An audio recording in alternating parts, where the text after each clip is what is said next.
달라졌습니까? 바울은 예수를 믿기 전에 자기의 모습을 죄인 중에 괴수라고 평가를 했습니다. 또 예수 믿기 전에 모든 것을 뭐로 여긴다고요? 배설물로 여긴다고 말했습니다.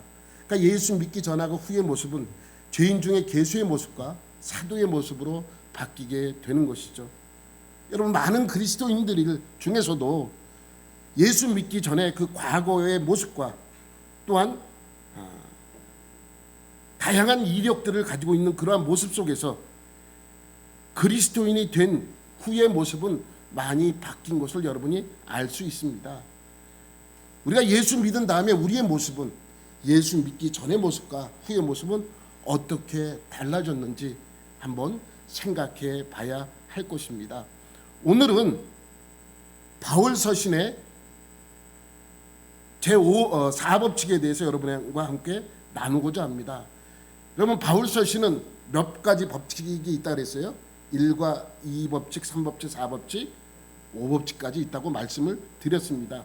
그래서 이렇게 바울 서신은 5개의 법칙으로 나누어서 이해를 하면 좀 더 쉽게 이해를 할 수 있습니다. 4법칙은 뭐예요? 4차 전도 여행에 4권의 서신서를 썼다라는 것입니다. 제1법칙은 1차 전도 여행 때 1권, 제2법칙은 2차 전도 여행 때 2권의 서신서를 쓰죠. 1차 전도 여행 때는 1개의 서신서를 쓴 것은 뭐예요? 갈라디아서. 2차 전도 여행 때 2권의 서신서를 쓴 것은 데살로니가 전서와 후서. 제3법칙은 3차 전도 여행 중에 3권의 성경을 썼습니다. 서신서를 썼는데 고린도 전서와 후서와 로마서 3권입니다. 그래서 지난주까지 이 제3법칙까지 했었습니다. 오늘은 제4법칙으로 4차 전도 여행 중에 몇 권이요? 4권의 서신서가 쓰여지게 됩니다.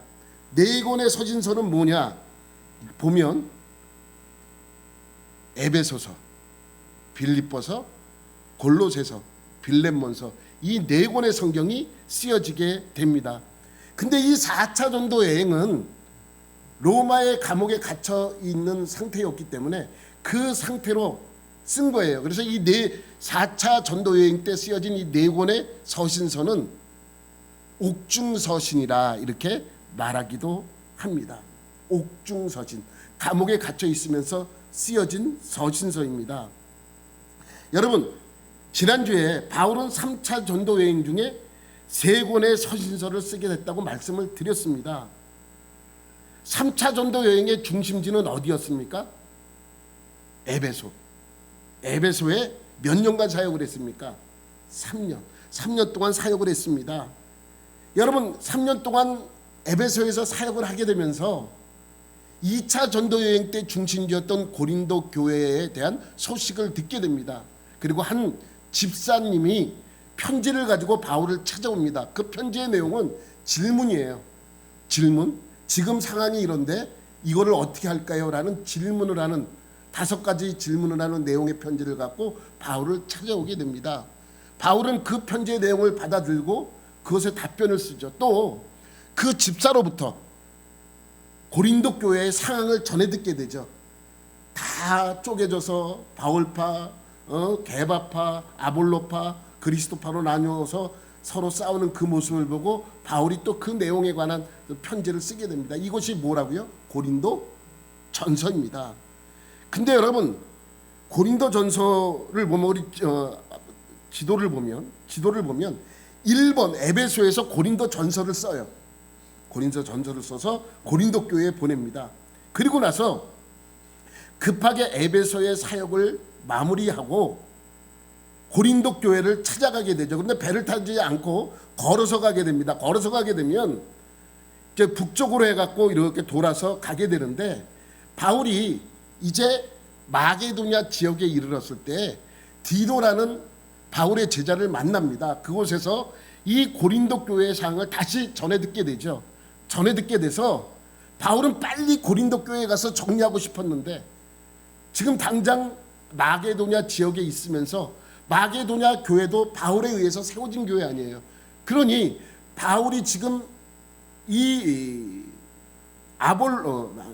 마게도냐 지역의 교회도 돌보아야 되는 형편이기 때문에 지금 당장 가고 싶으나 지금 이 마게도냐 지역에 있는 교회를 잠깐 돌아보고 갈 테니 약속한 시간보다 늦어질 수 있다라는 그 내용의 편지를 쓰게 돼요. 그래서 이번에서 아마도 빌립보 교회 정도에서 편지를 써서 고린도에 보내게 됩니다. 그것이 뭐라고요? 고린도 후서입니다. 그리고 나서 어느 정도 이 마게도냐 지역에 있는 교회에 이제 돌아본 뒤였기 때문에 그가 그 마게도냐 지역에 있는 교회를 돌아본 후에 고린도 교회에 들어가게 되죠. 들어가서 보니 엉망입니다. 그래서 정리를 합니다. 너희들이 그렇게 분열되면 안 되고 해서 어느 정도 정리를 하게 됩니다. 정리를 한 후에 이제 거기서 6개월 동안 머물면서 아무래도 급하게 떠날 수 없으니까 6개월 동안 머물게 됩니다. 그 6개월 동안 이 바울이 로마에 대한 소식을 듣게 돼요. 평소에도 로마로 가고 싶었던 바울은 그들에게 로마 교회, 자기 제자와 또 많은 그리스도인들이 모아서 교회를 세운 그 교회에 대하여 붓을 들어 편지를 쓰게 됩니다. 그래서 3번은 로마서가 쓰여진 곳인데 고린도 지역에서 바로 로마서가 쓰여지게 됩니다. 여기까지 지난주에 했어요. 여러분 다 기억나시죠? 기억나셔야 됩니다. 뭐 우리 지도를 보면서 이렇게 하니까. 그래서 6개월 동안 고린도 교회에 머물다가 이제 거기서 어느 정도 사역을 정리를 하고 다시 떠나게 돼요. 떠나게 되는데 배를 타고 가면 편한데 배를 타지 않고 걸어서 다시 돌아서 삥 돌아서 빨간 선 있죠. 빨간 선으로 이렇게 쭉 돌아서 다시 오게 되죠. 그러고 나서 연한 저 빨간색으로 해갖고 다시 예루살렘 쪽으로 가게 되는 것입니다. 올 때는 에베소에 들리지 않아요. 이유가 있어요. 에베소에 들리면 거기 있는 사람들이 가지 못하게 막을 거잖아요. 나는 빨리 어디를 가야 돼요? 로마로 가야 돼. 로마를 가는데 왜 거꾸로 가느냐? 이유가 있죠. 고린도 교회에 그동안 바울이 요구한 게 있어요. 너희들은 돈을 걷어서 나에게 생활비를 달라라고 요구한 것이 아니라 나에게 생활비를 주는 대신에 예루살렘 교회에 보낼 헌금을 매달 조금씩 모아두라 라는 부탁을 합니다. 왜냐하면 여러분 아시다시피 예루살렘 교회는 상징적인 곳이에요. 그런데 성도들이 많은 핍박에 의해서 다 떠나고 예루살렘 교회는 정말 힘들고 어려운 상황에 처해 있게 됩니다. 그래서 바울도 고린도 교회 성도들에게 너희들이 헌금을 해서 그 예루살렘 교회에 보내자고 그렇게 요구를 하게 되어서 이 고린도 교회가 평상시에 헌금해 둔 헌금이 있습니다. 그것이 많이 모였을 거 아닙니까? 그래서 바울은 그 헌금을 들고 어디로 가야 돼요? 예루살렘 교회로 가야 합니다.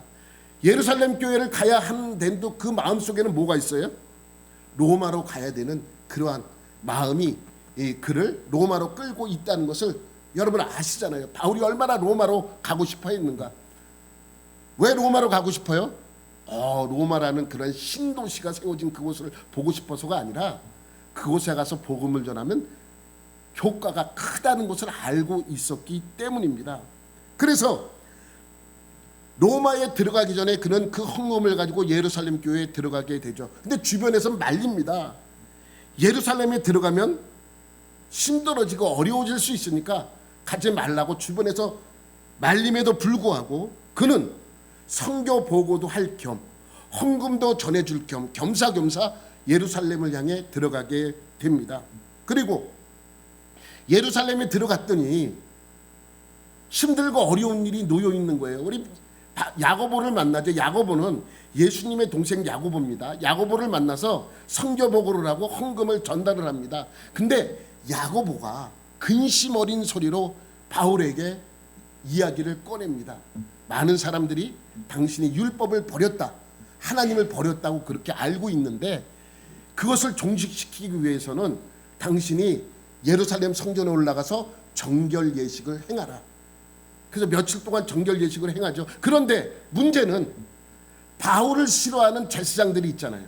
바울을 미워했던 바리새인들이 있었습니다. 왜냐하면 바울과 바울의 그 많은 그 기독교의 사상들이 유대교의 사상들하고 대치가 되는 부분이 많이 있잖아요. 그러니까 유대인들이 바울을 싫어할 수밖에 없는 것입니다. 그 중에 제사장들과 바리새인들은 더욱더 이 바울을 싫어할 수밖에 없습니다. 정결 예식을 하는 바울을 찾아가 그를 잡아 폭동이 일어나기 직전까지 가게 됩니다. 그러니까 바울의 무리들과 말리려는 무리들, 바울을 죽이려는 무리들이 막 예루살렘에 모여서 혼란스럽게 있으니 거기에 나가 있는 로마 그 군대들이 천부장이 이제 두려운 거예요. 폭동이 일어나면 자기가 문책당할 수 있잖아요. 그래서 폭동으로 그것이 이어지기 직전에 그것을 가서 진정을 시킵니다. 그리고 그 원인이 바울 때문이라는 것을 알게 된 이 천부장은 바울을 감금을 시키죠. 바울을 감금을 시킵니다. 그래서 바울에게 이제 많은 이야기를 하고 바울이 이러한 일을 벌였으니까 바울을 때리려고 채찍질하려고 할 때 바울이 뭘 요구를 해요? 나는 로마 사람이다 라고 자기 자신의 신분을 밝히게 됩니다.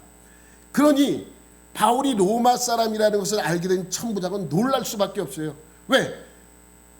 로마 시민권자를 자기 맘대로 처벌을 하는 것은 있을 수 없는 일입니다.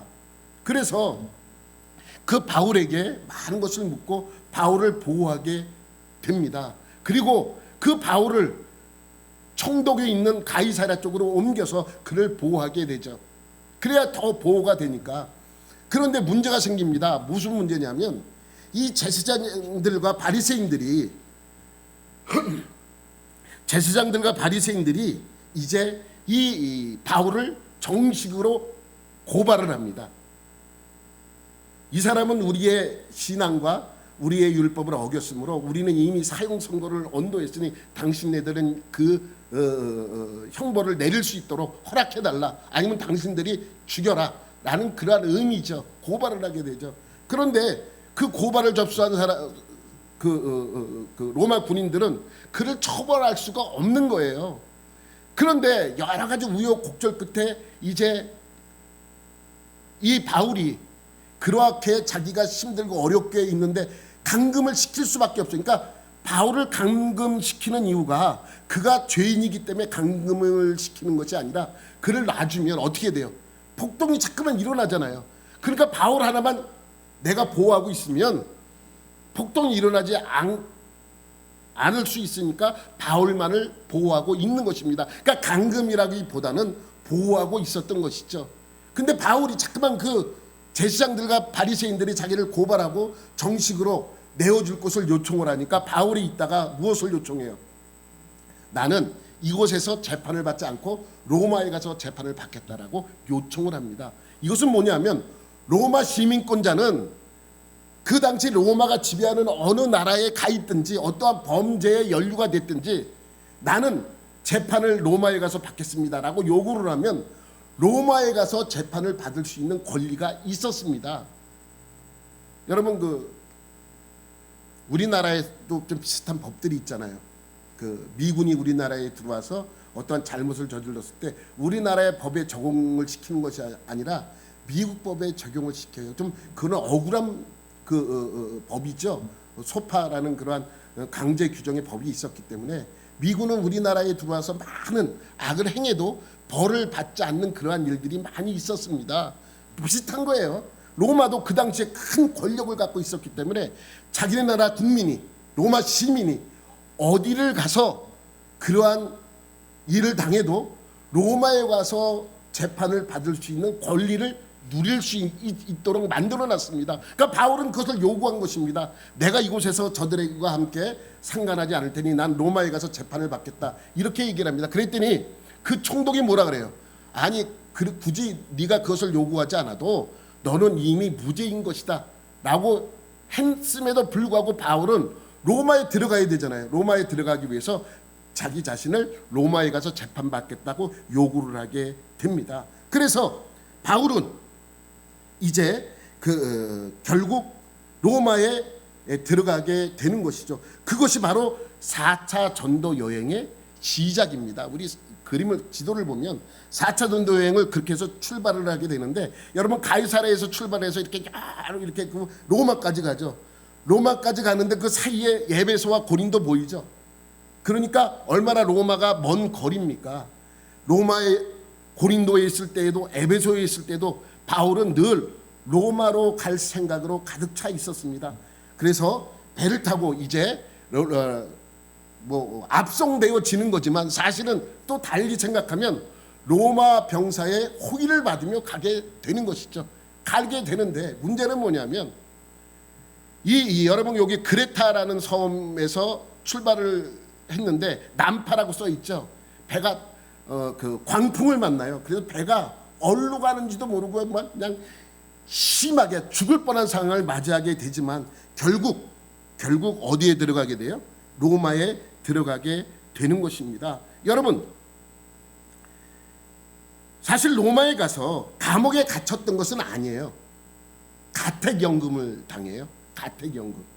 그러니까 그 가택연금 중에 바울이 편지를 쓰게 되는 것이 바로 우리가 지금 오늘 배울 옥중서신, 4개의 서신서를 쓰는 그 과정이라고 말씀드릴 수 있습니다. 그러면 옥중서신이라는 말보다는 뭐가 더 정확한 거예요? 가택연금중서신 이렇게 해야 더 맞는 소리죠. 그렇지만 어쨌든 간에 그 감금되어 있는 상태이기 때문에 옥중서신이다 이렇게 이야기를 하게 되는 것입니다. 여러분, 바울은요 비록 감금당에 있으면서 외출은 하지 못했지만 사람들을 만나는 것은 자유로웠습니다. 왜냐하면 가택연금 아니에요. 찾아오는 사람들은 자유롭게 만날 수 있지만 외출은 못해요.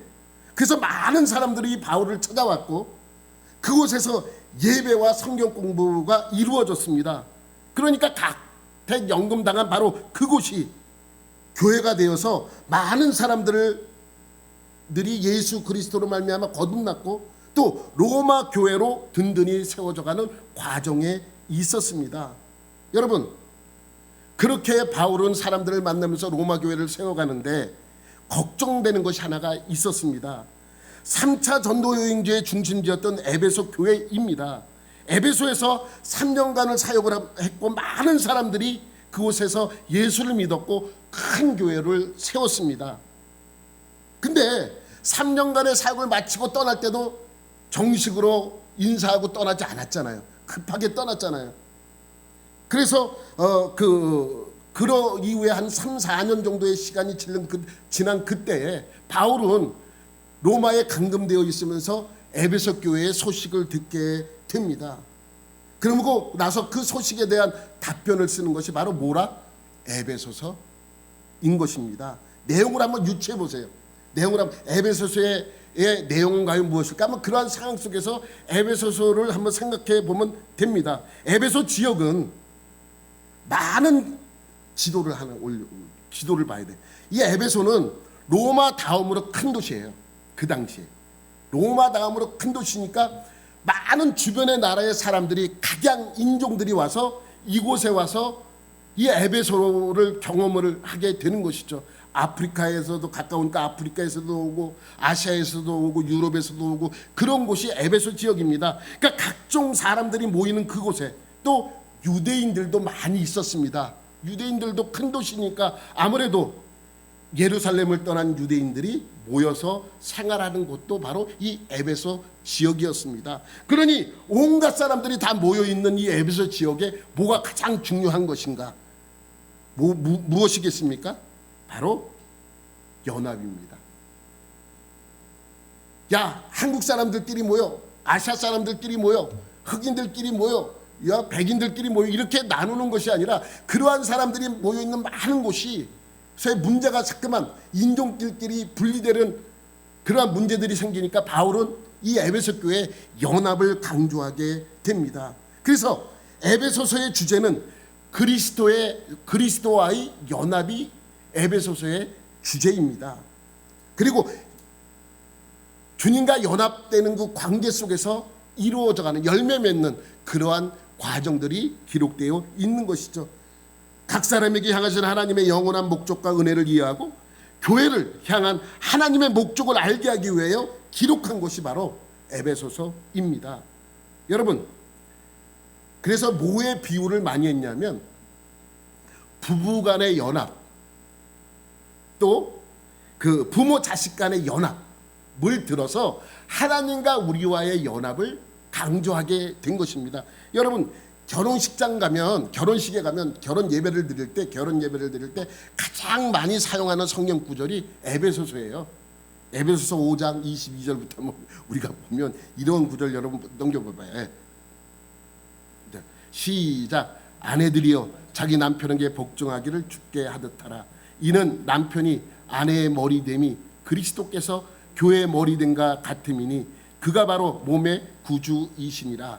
그러므로 교회가 그리스도에게 하듯 아내들도 범사에 자기 남편에게 복종할지니라. 남편들아, 아내 사랑하기를 그리스도께서 교회를 사랑하시고 그 교회를 위하여 자신을 주심같이 하라. 부부관계에 연합되는 관계를 통해서 예수님과 우리와의 연합관계를 설명하고 있는 것입니다. 또 여러분, 다른 구절을 읽어보면 부모와 자식 간의 연합을 설명하는 것입니다. 그 연합을 설명하면서 교회 안에 있는 모든 사람들은 형제와 자매임을 강조하고 있는 것입니다. 이것이 바로 에베소서의 주제입니다. 여러분, 지금 바울이 로마에서 가택연금 당한 상태라고 말씀을 드렸습니다. 그렇게 감금되어 있으면 비용이 많이 들어갑니다. 돈이 많이 들어가요. 왜냐하면 가택연금 시키는데 로마 정부에서 네가 가택연금 되니까 우리가 다 비용을 대줄게 라고 하잖아요. 비용은 누가 대야 돼요? 본인이 대야 돼요. 그러면 가택연금 당한 상태로 자기가 무슨 돈이 있어서 그거 가택연금 나가면서 그 비용을 지불합니까? 많은 곳에서 헌금을 받아서 가택연금을 당하는 수밖에, 그 비용을 처리할 수밖에 없습니다. 그러니 지금 바울의 상태는 많은 사람들이 바울을 찾아오잖아요. 그런 사람들이 헌금을 해주면 그것들이 모여서 이제 집 빌리는 비용으로 처리하고, 또 많은 사람이 오면 먹을 거 아니에요. 또 먹는 음식 비용도 들어가고, 또 멀리서 온 사람들은 같이 또 자야 되잖아요. 그러니까 적은 자기 혼자 있는 집을 빌린 것이 아니라 많은 사람들이 있을 수 있는 그러한 곳을 빌렸으니 얼마나 비용이 많이 들어가겠습니까? 근데 어느 날 빌립보 교회에서 헌금을 가지고 바울에게 전달하려고 오게 됩니다. 빌립보 교회도 어려운 형편에서 적지 않은 선교비를 보낸 것이죠. 바울이 이러한 빌립보 교회의 모습을 볼 때 그 마음이 어땠겠어요? 마음이 여러분 어땠을 것 같아? 뭐 이런 걸 보내고 그래, 이렇게 기분 나빴을까요? 아니잖아요. 기뻤잖아요. 그저 빌립보서의 주제는 뭐예요? 기쁨이에요. 기쁨. 아니, 생각지도 않았는데 그 어려운 빌립보 교회에서 이렇게 헌금을 보내주는, 그 헌금을 받아들고 얼마나 감격을 했겠습니까? 여러분, 빌립보 교회를 한번 생각해 보세요. 2차 전도 여행 중에 이제 마게도냐에 도착해서 첫 번째로 간 곳이 바로 빌립보라는 지역입니다. 거기에는 뭐가 없어요? 회당이 없어. 그러니까 바울이 뒷짐 줬다고는 성경에 나오지 않아요. 어쨌든 간에 이게 전도할 거리를 찾기 위해서 이렇게 이쪽 저쪽으로 왔다 갔다 하다가 빨래터에서 빨래를 하는 루디아라는 여인을 보게 됩니다. 그래서 그에게 복음을 전하죠. 그랬더니 그가 그 복음을 받아들여요. 그래서 빌립보에서 첫 번째 그리스도인이 된 사람이 바로 루디아예요. 그러고 있는데 귀신 들린 여종에게서 귀신을 쫓아주니 그 주인이 바울을 고발을 해요. 그래서 감옥에 갇혀요. 그래서 신라와 같이 찬양을 하면서 있는데 그날 밤에 지진이 일어나요. 그래서 많은 사람들이 도망을 가죠. 그런데 바울은, 신라도 그렇고 바울도 그렇고 도망가지 않고 그 자리에 있죠. 그래서 간수가 와서 너무 놀라서 바울에게 이제 질문을 합니다. 그래서 내가 살려면 어떻게 해야 됩니까? 라고 물어보죠. 그랬더니 바울이 주 예수를 믿으라. 그리하면 너와 내 집이 구원을 얻으리라. 라는 그러한 답변을 해주죠.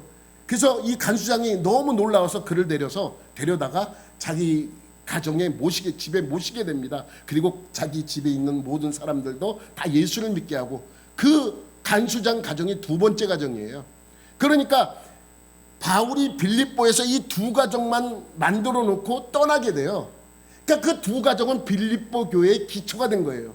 그런데 여러분, 이 빌립보 교회의 이 두 가정의 그리스도인들은 잘 성장을 합니다. 그리고 빌립보 교회가 지금 칭찬받을 정도로 바울에게 칭찬받을 정도로 건강한 교회가 되었습니다. 그래서 제가 이것을 보면서 왜 다른 교회들은 다 분열이 있고 이단이 들어오고 막 이런 상태인데 왜 빌립보 교회는 이렇게 칭찬받는 교회가 되었나 생각을 해봤는데, 여러분 이 빌립보 지역에는 유대인들이 없었던 거예요. 왜? 회당이 없었기 때문에.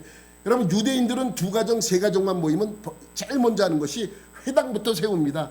근데 빌립보 지역에 회당이 없었다는 것은 누가 없었다는 거예요? 유대인들이 없었다는 거예요.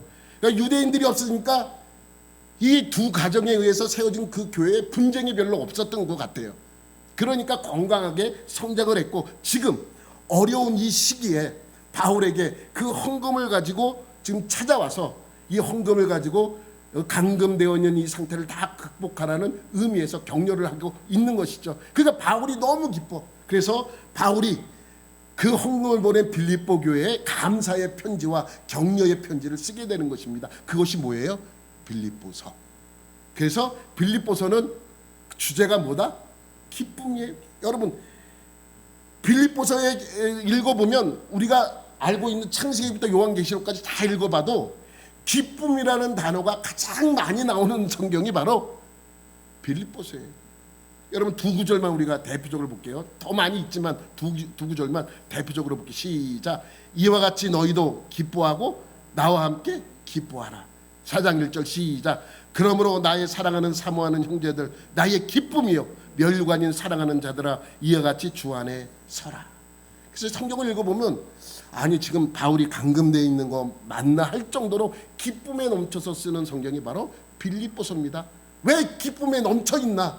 내가 지금 설명한 그것 때문에 그 기쁨을 감추지 못하고 자기에게 헌금을 보낸 그 빌립보 교회를 향하여 지금 감사의 편지와 격려의 편지를 쓰게 되는 것입니다. 그래서 빌립보서가 쓰여지게 되었습니다. 감금되어 있는 어느 날 그곳에 노예 신분인 오네시모가 찾아오게 됩니다. 아마도 성경은 아마도 에베소에 있을 때 그의 주인이었던 빌레몬과 함께 와서 가끔 얼굴이 익었던 사람이었습니다. 그는 주인이었던 빌레몬의 돈을 훔쳐서 도망을 갔고 로마까지 도망오게 된 것입니다. 여러분 아까 그 지도 보면 골로새가 여러분 에베소 옆에 있잖아요. 에베소 옆에 있었는데 에베소 옆에 있는 골로새에서 로마까지 도망갔다는 것은 얼마나 먼 거리를 도망을 온 것입니까? 왜 돈을 갖고 도망가게 되었나?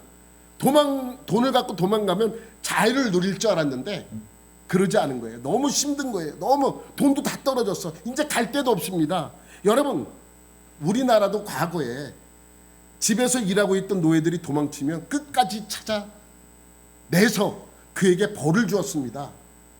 추노라는 그래서 그 드라마도 생기지 않았습니까? 끝까지 찾아내서 죗값을 묻는다. 찾아내서 돈이 많이 들어도 찾아내요.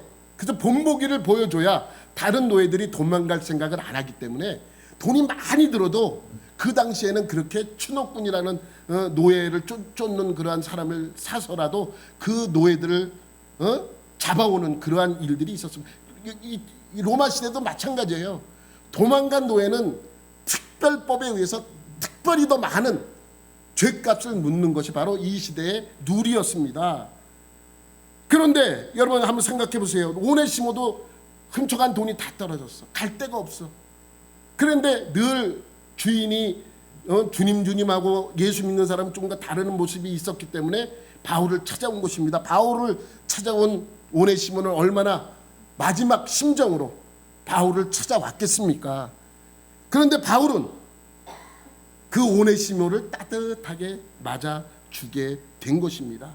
그리고 오네시모와 그곳에서 함께 생활을 하면서 이 오네시모도 예수 그리스도를 영접하고 그리스도인으로 거듭나게 됩니다. 그런데 오네시모에게는 약점이 있잖아요. 무슨 약점이에요? 도망친 노예, 신분이라는 것입니다.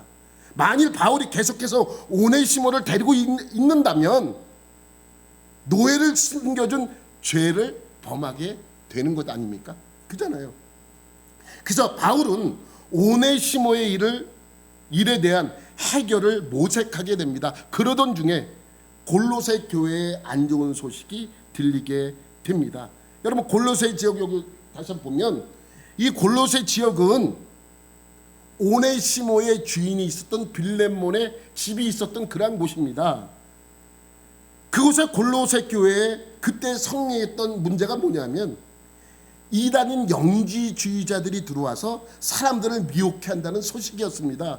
그래서 바울은 골로새 교회에 펜을 들어서 편지를 쓰게 됩니다. 편지를 쓰면서 주제는 뭐겠어요?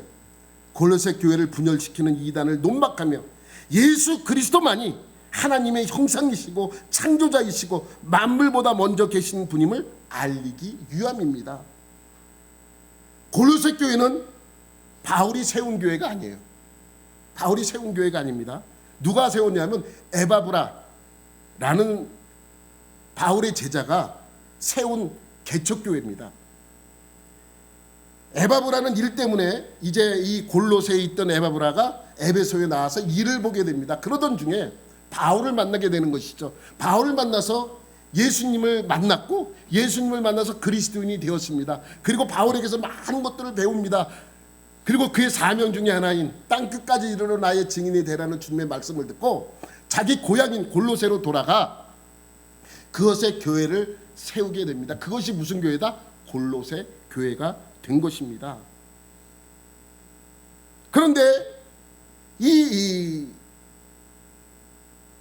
골로새 교회에 이단의 문제를 써서 보낸 바울이 이단의 문제를 써서 보낸 성경이 골로새서인데 골로새서를 써서 보내면서 더불어 교회의 기둥 같은 빌레몬에게 개인적으로 편지를 써서 보내게 됩니다. 개인적으로. 그것이 바로 뭐다? 빌레몬서입니다. 오늘 아까 읽었던 내용이에요. 아까 읽었던 내용이 8절에서 21절까지의 내용은 앞에 인사말하고 뒤에 인사말을 빼버린 거예요. 그러니까 우리가 아까 읽었던 내용이 빌레몬서, 그러니까 바울이 빌레몬에게 전해주고자 했던 내용이 전부 다 들어있는 내용들입니다. 그래서 이 빌레몬서는 지극히 개인적인 내용의 편지입니다. 빌레몬은 골로새 교회의 큰 역할을 하는 집사였고 또 재력가였습니다. 당시 골로새 교회도 빌레몬이라는 사람이 자기의 집을 내준 거예요. 그러니까 자기가 살고 있는 집을 내준 게 아니라 자기가 살고 있는 집 외에도 재산이 많으니까 집들이 많잖아요. 크잖아요. 그래서 한쪽 부분을 내어줘서 교회로 사용하게끔 했던 그 사람이 바로 빌레몬이라는 사람입니다. 빌레몬은 도망친 오네시모의 주인이었기 때문에 도망친 오네시모에 대하여 처리에 관한 내용이 바로 빌레몬서입니다. 내용은 뭐겠어요? 그러면 오네시모를 용서하라, 봐줘라. 오네시모는 자기가 갇힌 자 중에 낳은 아들이라고 오네시모를 데레 빌레몬에게 소개를 해줍니다. 10절 말씀만 우리가 보도록 할게요. 시작. 갇힌 자 중에서 낳은 아들 오네시모를 위하여 내게 간구하노라. 여러분 지금 오늘 가서 빌레몬서 짧으니까 아까 읽었던 8절에서 22절 뭐 1절부터 마지막 절까지 읽어도 되고 한번 읽어보세요. 천천히 읽어보면 무슨 내용이냐면 봐달라는 내용이에요. 만약에 오네시모가 너에게 손해를 끼친 그 금액이 있으면 내가 내게 대신 갚아주겠다라는 내용도 담겨져 있습니다. 그래서 그 내용 빌레몬서는 간단합니다. 오네시모를 용서하고 내가 옥중에서 내가 갇혀 있는 상태에서 낳은 내 아들과도 같은 자니까 앞으로 사역을 같이 하면서 그렇게 했으면 좋겠다라는 내용이 있죠. 그런데 빌레몬서를 보내면서 골로새서를 같이 써서 보낸 것인지 아니면 골로새서를 쓰면서 빌레몬서를 같이 써서 보낸 건지는 모르겠어요. 저는 후자 쪽이라고 봐요. 빌레몬서를 쓰면서 골로새 교회도 뭔가를 하나 써야 되잖아요. 내 생각이에요. 성경에 그런 내용이 없죠. 뭐 어떤 게 먼저 썼는지는. 오네시모의 문제를 해결하기 위해서 골로새서도 같이 써서 보낸 것이 아닌가 이렇게 추측을 합니다. 그래서 여러분 골로새서와 빌레몬서는 같이 써서 보냈어요. 근데 누구 편에 보낸 줄 아세요? 두기고라는 사람입니다. 두기고가 골로새서와 빌렙몬서를 가지고 떠났는데, 그런데 골로새서와 빌렙몬서만 갖고 떠난 것이 아니고 에베소서의 편지도, 에베소로 보내는 편지도 같이 세 개의 편지를 가지고 떠나게 돼요. 여러분 골로새서 4장 7절에 보면 시작, 두기고가 내 사정을 다 너희에게 알려주리니 그는 사랑받는 형제요 신실한 일꾼이요 주 안에서 함께 종이 된 자니라. 두기고가 내 사정을 다 너희에게 알려준다고 얘기를 합니다. 그러니까 두기고가 편지를 갖고 가는 거예요. 이 골로새서를 가지고 내가 이 두기고 편에 보내니까 이 사람이 나의 사정을, 지금 여기 있는 사정 다 얘기해주고 내가 너에게 얘기하고 싶은 거는 편지에 썼으니까 그 편지를 보고 결정하라고 그렇게 이야기를 하는 것이죠. 근데 에베소서 6장 21절에 봐도 똑같은 내용이 있어요. 뒤에 보면 쭉 보면 사랑을 받는 형제의 주 안에서 진실한 일꾼인 두기고가 모든 일을 너희에게 알리리라. 그러니까 두기고가 에베소서도 그렇고 골로새서도 그렇고 같이 가지고 간 것입니다. 그러니까 이 두기고라는 사람은 세 개의 편지를 갖고 가게 되는 것이죠. 에베소서, 골로새서, 빌렙몬서. 여러분 지도를 다시 보면 이유가 있습니다. 골로새서를 가려면 에베소서를 경유해서 가야 돼요. 그러니까 에베소서에 먼저 들려서 에베소에 보내는 편지를 먼저 전달을 하고 골로새로 가는 것입니다. 골로새에 가서 바울이 쓴 편지를 골로새 교회에 전하게 된 것이죠. 거기서 끝난 것이 아니라 이제 뭐가 남았어요? 빌렙몬서가 남았잖아요. 이제 빌렙몬서만 전했겠어요? 아니죠. 빌렙몬서와 더불어 오네시모를 끌고 같이 갔을 거 아니에요. 오네시모와 같이 편지와 함께 오네시모를 빌렙몬에게 전해준 것입니다. 여러분 빌렙몬이 바울의 편지, 이 짧은 한 장밖에 안 되는 짧은 편지를 받고 그 내용을 읽어보니까 오네시모를 용서하라는 내용이에요. 여러분 생각에는 빌렙몬이 오네시모를 용서했을까요? 안 했을까요? 물어보는 내가 바보죠. 용서했을 뿐만이 아니라 같이 사역을 했어요. 그래서 노예의 신분에서도 해방을 시켜줍니다. 그리고 이 오네시모는 골로새 교회와 에베소 교회에 큰 기둥이 됩니다. 어떻게 큰 기둥이 되느냐? 여러분 성경에는 오네시모의 그 다음의 일은 기록되어 있지 않아요. 어떻게 사역을 했고 어떻게 주님을 증거한 자가 되었나 나와 있지 않습니다. 그런데 그가 얼마나 평생 예수님을 위하여 사역을 했는가라는 내용은 이 사건이 있은 지 한 50년쯤 지난 40~50년쯤 지난 뒤의 일입니다. 위대한 순교자가 있었어요. 이그나티우스. 좀 어렵죠. 여러분 폴리캅은 잘 알죠. 여러분 폴리캅에 대한 이야기는 여러분이 많이 들었을 거예요. 폴리캅은 누구의 제자예요? 사도 요한의 제자예요. 사도 요한의 제자이기 때문에 폴리캅은 속사도라고 얘기합니다. 여러분 그 사도들의 제자이면서 사역을 하는 사람을 속사도라 그래요.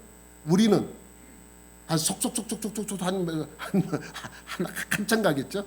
그렇지 않고 그냥 사도와 속사도로만 나눕니다. 예수님의 제자들을 사도라 그러고 그 바로 밑에 제자를 속사도라 그럽니다.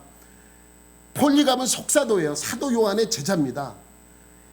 이그나티우스도 마찬가지로 속사도예요. 요한의 제자예요. 근데 폴리갑보다 한참 선배예요. 나이가 한 30살 정도, 30~40살 정도가 많은 한참 선배인 사람이 이그나티우스입니다. 이그나티우스는 순교를 당해요. 여러분 폴리갑의 순교는 여러분 잘 알죠? 여러분 이 폴리갑 하면은 어느 교회가 생각나요? 서문학 교회가 생각이 날 것입니다. 서문학 교회에서 이제 기독교인을 대대적으로 핍박할 때 이 폴리갑을 잡아가죠. 폴리갑을 잡아가서 죽이기 직전에 그를 집행하는 백부장인가 천부장이 이 폴리갑을 너무 존경해요. 근데 자기는 로마 병사 아니야. 그래서 그를 사형당하기 직전에 그에게 한마디를 합니다. 뭐라 그래요? 마음에는 그러지 않아도 입으로 로마의 황제를 섬긴다고 한마디만 하면 내가 당신을 놔주겠어 라고 이야기를 하죠. 그랬더니 폴리캅이 뭐라고 얘기해요? 85년 동안 한 번도 나를 실망시키지 않았던 그 예수님을 나는 배반할 수 없습니다. 나를 그냥 죽이십시오라고 말함으로써 유명해진 순교자 폴리캅입니다. 근데 폴리캅보다 먼저 순교당한 사람이 이그나티우스.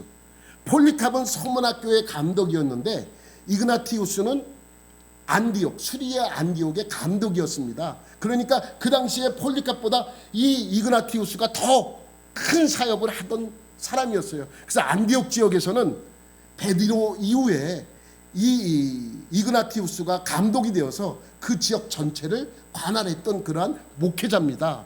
그런데 그러한 소문이, 많은 사람들의 소문이 있었잖아요. 그런데 그 당시 황제가 트라이아누스였는데 그가 이 이그나티우스의 소문을 듣게 돼요. 거기에서 존경받는 사람이다. 많은 사람들이 그를 따른다. 그러니까 이 트라이아누스가 그곳에 안디옥을 방문하게 될 때 이 이그나티우스를 만나보기를 원합니다. 근데 만나보기를 원하는데 저 사람이 너무 존경스러워서 만나자는 것이 아니라 어떤 사람이가 보고 싶은, 너무 싫은 거예요. 아니 사람들이 나를 섬겨야 되는데 아니 이그나티우스를 그렇게 좋아하고 막 따르니까 불만이 있잖아요. 어떤 장가 한번 보고 싶은 거예요. 그래서 이 로마 황제가 이 안디옥에 방문해서 이그나티우스를 보기를 원합니다. 그래서 이제 그를 잡아와서 그 황제 앞에 세우게 됩니다. 황제가 많은 사람들 앞에서 이 이그나티우스와 이야기한 대화는 지금도 유명한 일화로 남아 있습니다. 먼저 황제는 이그나티우스에게 이렇게 얘기를 합니다. 소리를 지르는 것이죠. 여기 사람들을 속이는 사악한 마귀가 왔구나라고 소리를 지릅니다. 많은 사람들을 속이는 마귀가 왔구나라고 소리를 지르니까 이그나티우스가 이렇게 대답을 합니다. 나는 마귀가 아닙니다. 나의 마음에는 예수 그리스도가 들어와 계신 예수 그리스도를 모신 자입니다라고 대답을 합니다. 이 이야기는 뭐냐면 내 마음에는 마귀가 있는 것이 아니라 예수 그리스도가 있습니다라고 이야기를 하는 것입니다. 그 소리를 듣자 황제는 화가 나잖아요. 뭐라고? 네 속에 예수가 있다고? 본디오 빌라도가 십자가에 못 박여 죽인 그가 어떻게 내 속에 있겠느냐? 그리고 그 죄인이 너에게 그렇게 소중한 존재이냐라고 묻게 됩니다. 그랬더니 이 이그나티우스가 이렇게 대답합니다. 그렇습니다. 그분은 나에게 가장 중요한 존재이십니다. 왜냐하면 그분은 나의 죄를 대신하여 십자가에 못 박혀 죽으셨기 때문입니다. 아니 황제가 얘기하면 좀 져줘야 되는데 꼬박꼬박 말대꾸 하니까 이 황제가 얼마나 화가 났겠습니까? 그러니까 죄로 묻지 않고 그를 어디로 압송하라? 로마로 압송하라. 그래서 로마로 끌려가게 됩니다. 결국 로마로 끌려가서 원형 경기장에 많은 사람들이 구경온 그곳에서 맹수의 먹이가 되어 죽여버리게 됩니다. 결국 그는 속사도였던 이그나티우스는 결국 그렇게 순교하게 됩니다. 그런데 그가 안디옥에서 로마로 압송이 될 때 아시아에 있는 7교회에게 편지를 써요. 사도 요한이 7교회에게 향하여 요한계시록을 썼듯이 이 이그나티우스도 7개의 편지를 써서 내용이 같은 편지가 아니라 각각 다른 편지의 내용을 써서 편지를 보내게 됩니다. 편지를 보내게 돼요. 그런데 당시 서문학교회의 감독이었던 폴리캅, 자기보다 훨씬 젊은 그 폴리캅에게 이제 편지를 쓰면서 에베소 교회의 내용을 거기다가 적습니다. 그 내용은 뭐냐면 에베소 교회의 감독이 너무나도 훌륭하게 일을 잘하고 있고 사역을 잘하고 있다는 내용의 편지입니다. 근데 그 당시 에베소 교회의 감독이 누구예요? 오네시모. 그러니까 얼마나 큰 인물이 됐어요. 그 오네시모도 속사도예요, 속사도. 폴리갑도 요한의 제자였기 때문에 속사도고, 이그나티우스도 요한의 제자였기 때문에 속사도고, 또 오네시모도 사도 바울에게 제자이기 때문에 속사도라고 말할 수 있는 것입니다. 여러분, 당시 오네시모는 에베소 교회의 감독이 되어서 사역을 잘 감당하는 유능한 사역자가 되었습니다. 여러분, 이 빌렙몬서는 가장 짧고도 개인적인 서신입니다. 그래서 이 개인적인 서신이 어떻게 성경에 들어가서 신약 성경의 정경에 채택이 되어서 우리가 이렇게 읽은 성경이 되었나 한번 생각을 해볼 필요가 있습니다. 여러분, 바울 서신서가 최초로 수집되어진 곳이 어디냐면 에베소예요. 그러니까 오네시모가 자기가 존경하는 바울 선생께서 쓴 서신서를 아마 빌레몬서도 자기가 갖고 있었을 거예요. 주인에게 받아서 이것을 생명처럼 갖고 있다가 그 바울 선생을 사모하는 마음에 이제 각 서신서를 자기가 수집을 한 거예요.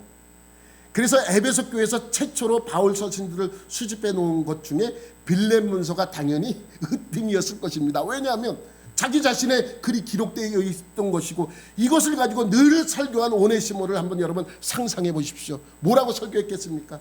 나는 여러분들의 노예였습니다. 그런데 예수님께서 나를 부르셔서 이제부터 사람들의 종이 아니라 노예가 아니라 예수님의 노예로 살아가고 있습니다 하는 내용의 설교를 늘 그 서신서를 흔들면서 설교를 했다고 말씀하고 있습니다. 그러니 얼마나 이 빌레몬서가 오네시모에게 있어서는 소중한 편지였겠습니까? 그 편지를 가지고 소중히 여기며 설교하면서 다른 바울 서신을 수집했던 인물이 바로 오네시모이기도 합니다. 오네시모는 복음 속에서 자신의 과거를 해석할 수 있었고 또한 자신의 일생을 새롭게 할 수 있었습니다. 이 모습을 보았던 오네시모에게서 보았던 바울은 이 빌레몬서에서 이 오네시모를 평가하는 짧은 내용의 말씀이 있습니다. 11절 12절 말씀입니다. 시작. 저가 전에는 내게 무익하였으나 이제는 나와 내게 유익함으로 내게 저를 돌려보내노니.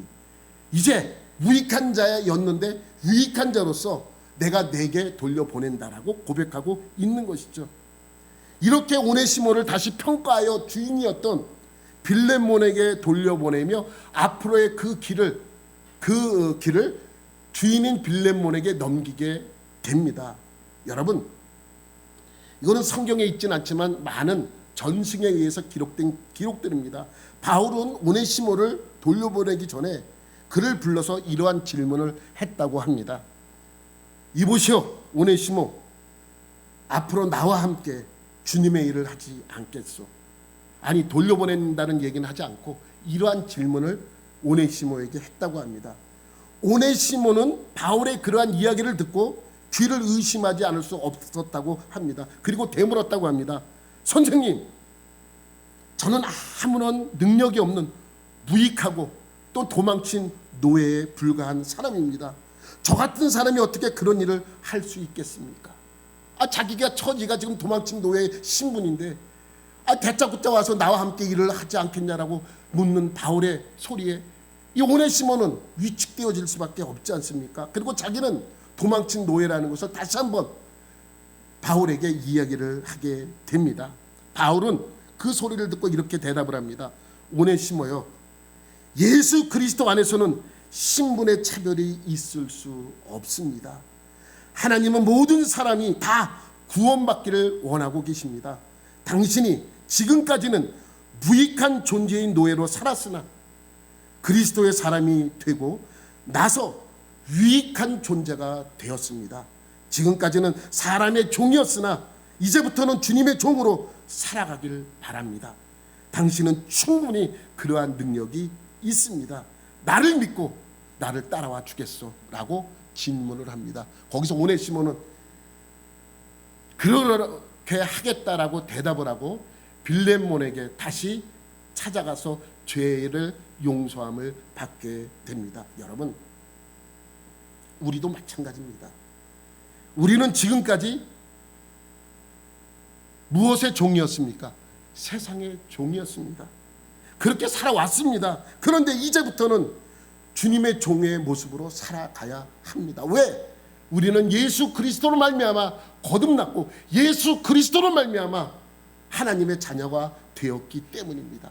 그래서 세상의 종에서 주님의 종으로, 주님의 종에서 주님의 자녀로 거듭날 수 있게 되는 것입니다. 여러분, 그렇게 살아가면서 하나님께 인정받고 쓰임받는 여러분들이 되시길 예수님의 이름으로 축원합니다. 하나님 아버지 감사합니다. 오늘의 이 말씀 속에서 주님만을 바라며 우리에게 향한 하나님의 사랑을 다시 한번 경험하는 저희 모두가 되게 하여 주옵소서. 모든 것 감사드리며 예수님의 이름으로 기도드립니다. 아멘.